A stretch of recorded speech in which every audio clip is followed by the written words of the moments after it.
Bom dia a todos. Chegamos na sexta-feira do nosso alimento diário e o versículo proposto para essa sexta-feira é Romanos 10, 12 e 13, que diz assim: Não há distinção entre judeu e grego, uma vez que o mesmo é o Senhor de todos, rico para com todos os que o invocam, porque todo aquele que invocar o nome do Senhor será salvo. E o título dessa mensagem que vamos ver hoje é: A salvação chegou aos gentios. Muito bem. Todos sabemos que, ou pelo menos aqueles que já leram o livro de Atos, que a salvação veio primeiro para quem? Para os judeus. E a primeira igreja surgiu em Jerusalém, formada pelos judeus. Então, como a salvação chegou até nós, considerados os gentios, né? É isso que vamos ver agora, alguns pontos que esclarece essa situação. E para isso a gente tem que seguir no livro de Atos, lendo alguns versículos, principalmente em Atos 10, de 1 a 8, eu vou ler aqui para vocês. Um homem em Cesareia, por nome Cornélio, centurião da corte chamada italiana, piedoso e temente a Deus com toda sua casa, e que fazia muitas esmolas ao povo, e de contínuo orava a Deus. Cerca da hora 9 do dia, viu claramente em visão um anjo de Deus que se dirigia para ele e lhe dizia: Cornélio. Este, fitando nele os olhos e atemorizado, perguntou: O que é, Senhor? O anjo respondeu-lhe: As tuas orações e as tuas esmolas têm subido para a memória diante de Deus. Agora, pois, envia homens a Jope e manda chamar a Simão, que tem por sobrenome Pedro. Este se acha hospedado com um certo Simão, curtidor, cuja casa fica à beira-mar. Ele te dirá o que deves fazer. Logo que se retirou o anjo que lhe falava, Cornélio chamou 2 de seus domésticos e um piedoso soldado dos que estavam a seu serviço, e, havendo contado tudo, os enviou a Jope. Esse capítulo 10 de Atos para entendermos, a leitura é muito grande, né? São 48 versículos nesse capítulo que esclarece essa questão, como que a salvação chegou aos gentios. Então eu vou abreviar um pouco a leitura, né? Seguindo aqui a leitura, eu já vou abreviando, fala que Pedro, percebem que Pedro teve uma visão, e a visão de Pedro se repetiu por 3 vezes. Aqui no versículo 11... eu não vou ler todos os versículos, mas vou ler só. Versículo 11, diz assim: A visão que Pedro teve.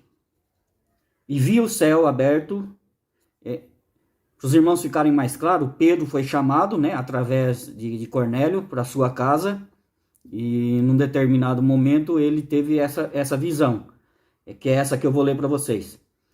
E via o céu aberto e um objeto descendo como se fosse um grande lençol, sendo baixado pelas 4 pontas sobre a terra, no qual havia todos os tipos de quadrúpedes e répteis da terra e aves do céu.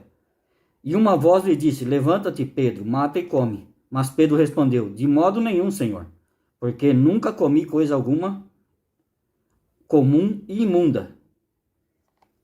Essa foi a visão, que se repetiu por 3 vezes.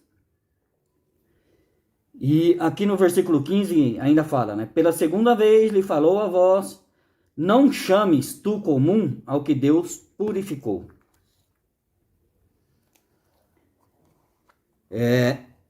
Após essa visão, Pedro ficou esclarecido que a salvação estava aberta aos gentios. Por quê? Porque ouvindo agora essa visão e lendo esses versículos, ficou-nos claros que naquela época era considerado um judeu era considerado o judeu estar no meio do povo ou sentar na mesa com um gentil, era considerado imundo. Senhor Jesus. Gentios era como gentios era perante aos judeus, nós gentios, era considerado como animais imundos. Graças a Deus que Pedro teve a visão que ficou claro, né? E quando Pedro teve essa visão, ele pôde ensinar a muitos, e principalmente a batizá-los, pois Deus não faz acepção de pessoas. Graças a essa visão, né? E por Pedro ter enxergado, ele ainda pôde permanecer ali por alguns dias ensinando e batizando. É que eu vou ler aqui no final do capítulo 10, no versículo 47 e 48, que diz assim: Respondeu então Pedro: Pode alguém, porventura, recusar a água para que não sejam batizados estes que também, como nós, receberam o Espírito Santo? Mandou, pois, que fossem batizados em nome de Jesus Cristo. Então lhe rogaram que ficasse com eles por alguns dias. Graças a Deus. A partir daí vimos que a igreja em Jerusalém era composta somente de judeus, mas a igreja em Antioquia, na maioria, era de gentios. Por isso a igreja em Antioquia era uma igreja muito forte, e foi ali, pela primeira vez, que os discípulos eram chamados de cristãos. E na igreja em Antioquia se tornou a base da obra de Paulo. Graças a Deus, pois ali não havia distinção entre povos, raças, tribos ou nações. Todos serviam ao Senhor, igualmente. Graças ao Senhor que essa visão também chegou até nós. Então, por isso que hoje na vida da igreja também nós não fazemos distinção alguma, seja entre povos, tribos, nações, todos podem servir ao Senhor. Amém. Jesus é o Senhor.